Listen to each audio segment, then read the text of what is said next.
All right, things are starting to get exciting now. As you can see, I have the dark blue painted over the top of the aircraft. And to do that, it was relatively simple.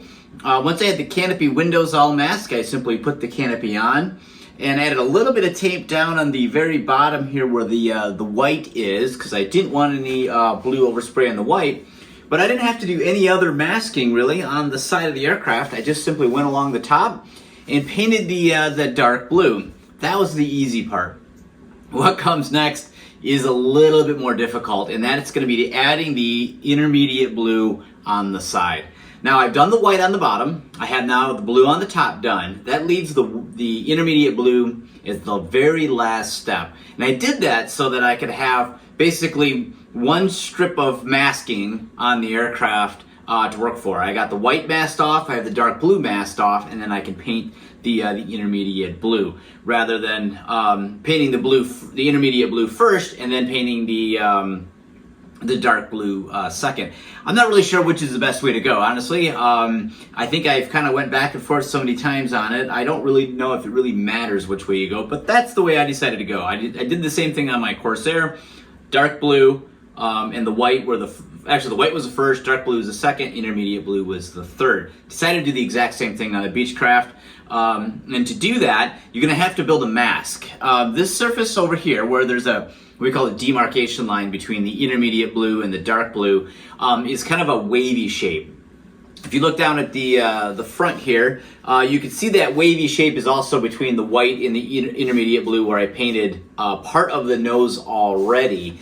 And so that wavy pattern continues both on the top and the bottom of the aircraft. And to do that, I use some tracing paper here, and I simply just bust out a sheet of tracing paper, and then I draw a wavy line across here, cut it out, and that actually gets me kind of two pieces, right? Because I have the one wavy line up here, and then I have the mirror of that down here, so I cut that, and I just simply make enough wavy lines until you can tape them all together and you get this.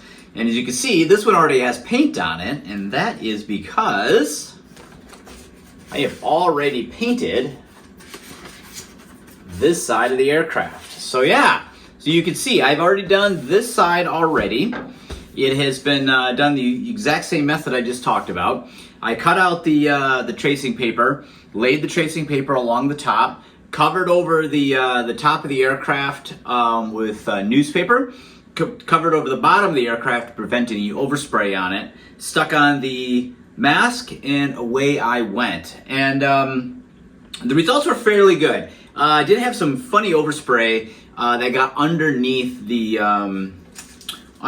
mask here, and unfortunately I'm not really sure why that happened, because I thought I had covered all the wavy line there with tape, and there shouldn't have been any opening, but it was almost as if the aircraft had like a static charge to it, and the overspray clung to it. And so when I pulled the masking off, I had a light blue film over the entire top of the aircraft, and I actually wet sanded most of that down and then buffed it back out using polish, and it came out relatively okay.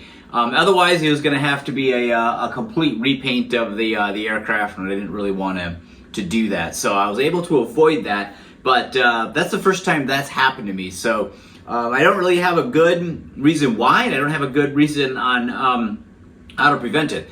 I've done this same paint scheme before on my Corsair, and I did not have that at all, using the exact same process and same paint, same everything.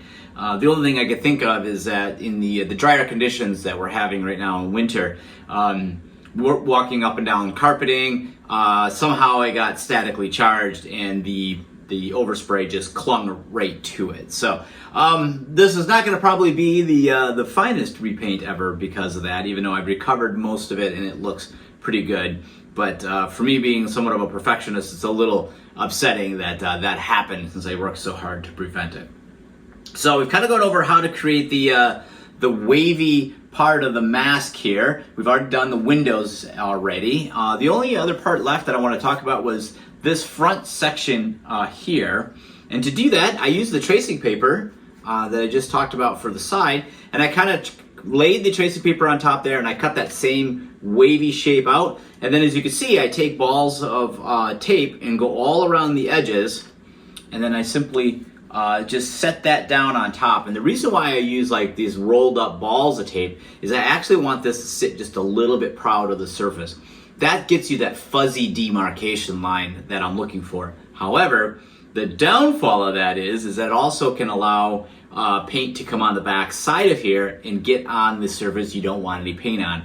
Typically, as long as you are painting at a downward angle, so let's say this is our mask here and this is the area we're going to paint, you run the aerosol can this way, the spray pattern comes down and it won't swirl around on the back side of it.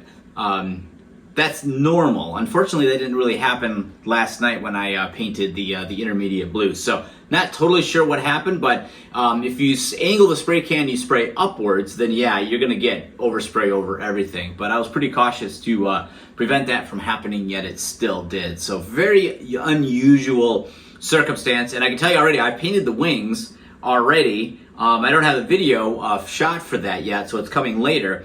But I used the exact same techniques painting the wings, and I did not have the same issue that I had on the fuselage. So hopefully when I paint the other side, I don't have that issue. But now we've kind of gone over how to create the mask, and you've seen how I created like the little balls of masking tape to affix that to the airframe. I'm going to go ahead and get the other side ready to go paint here. But you know, honestly, for the most part, this does look pretty good. And honestly, the light blue overspray actually probably worked a little bit in my favor in the fact that this aircraft, of course, is going to be based in Hawaii. And Hawaii is an absolutely beautiful state. It's sunny, it's warm, it's not like Michigan in which it's dark, cold, cloudy, and miserable right now. This aircraft spent a lot of time out in the sun. And so actually that light blue paint that kind of got on the dark blue surface here, along with the silver substrate, you know, the silver factory paint, actually kind of gives it a little bit of that appearance of almost sun-faded dark blue. So that's my out. If I ever get asked, well, what happened with dark blue paint? Why is there a little bit of light blue and a little bit of silver where I sanded it to clean up that overspray? Well, that's me mimicking sun fading. So sometimes errors happen, sometimes mistakes happen, but always have a good story. I always figure, just like a good artist, right? You can always, if something happens in your painting where you make a mistake, you can make it into something else or come up with a story around it. So my story is on the dark blue where the overspray got on there is that I was trying to replicate the effects of the sun of this aircraft sitting out in Hawaii on a beautiful summer in which the sun is just beating down on that blue paint. So if you guys got any questions on how to create a mask and paint this Navy scheme, by all means leave them in the comments below. I'm going to go ahead and get working on the other side of the aircraft here, because as you can see, this side it really needs a lot of work to look as nice as this side here, and that's what I'm going to go do. So like I said, if you guys got any questions, please let me know. This is one of the more complicated schemes to do, so this aircraft in itself is a little bit more complicated to repaint than I would have figured, at least with this particular scheme. But I think it's going to turn out just fine, even though it's had a couple little oopses in it. But if you guys got any questions along the way, be sure to leave them in the comments below. And then, of course, if you're on RC Nation, you can leave your comments right in the chaptered thread there that I have going on there, that I'll be documenting this process. So when we come back, I'm hopefully going to have a finished painted fuselage, and then we're going to go into the covering the repainting of the wings, decals, detailing, weathering, all sorts of stuff. There's many more episodes to come.